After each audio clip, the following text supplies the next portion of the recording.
এবার আমরা কারক নির্ণয় করব। তো কারক হচ্ছে এই যে লেখা আছে যেরকম বিশেষ্য সর্বনামে যে সম্পর্ক তাকে কারক বলে ক্রিয়াপদের সঙ্গে। তো এটাই আর কি, এটা সংস্কৃত ব্যাকরণ থেকে আসছে, তো তাই আর কি একটু ঝামেলা লাগে। এটা আসছিল যে কি বিভক্তি ওই যে বিশেষ্য সর্বনামের সঙ্গে বিভক্তি অনুসর্গ জুনতে থাকে, এটা মানে যশোর বোর্ড ওই ঢাকা বোর্ডে আসছিল 23 সালে। তা কারক 6 প্রকার। এরপরে কর্তা কারক নাম দ্বারাই বুঝতে পারতেছি যে কর্তা শনাক্ত করতে হবে।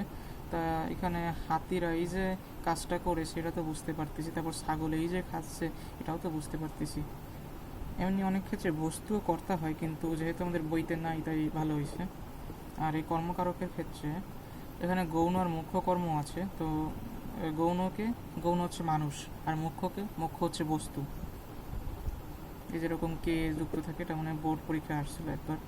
শিক্ষককে জানাটা বেশি গুরুত্বপূর্ণ। এখানে মূলত কর্তাটা উজ্জ্ব করা হয়েছে যে তুমি শিক্ষককে জানো, এখানে কর্তাটা নেই। তারপর অসহায়কে সাহায্য করো, এটা হইতে পারে যে তুমি অসহায়কে সাহায্য করো, এরকম। তারপরে কাব্য ভাষায় রে বিভক্তি ব্যবহৃত হয়, এটা আসে পরীক্ষায়। কাব্য ভাষায় রে বিভক্তি ব্যবহৃত হয়।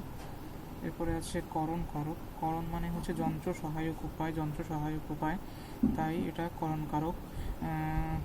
যেরকম ভেড়া দিয়ে, এটা একটা মাধ্যম বোঝাচ্ছে যে ভেড়া দিয়ে চাষ করা হচ্ছে। তারপরে ধারালো কাস্তে দিয়ে ধান কাটছে, এটাও একটা মানে যন্ত্র সহায়ক উপায়। এটা ধারা দিয়ে কর্তৃক যুক্ত থেকে সব অনুসর্গ আসতে পারে পরীক্ষার হলে। এরপরে আছে অপাদান।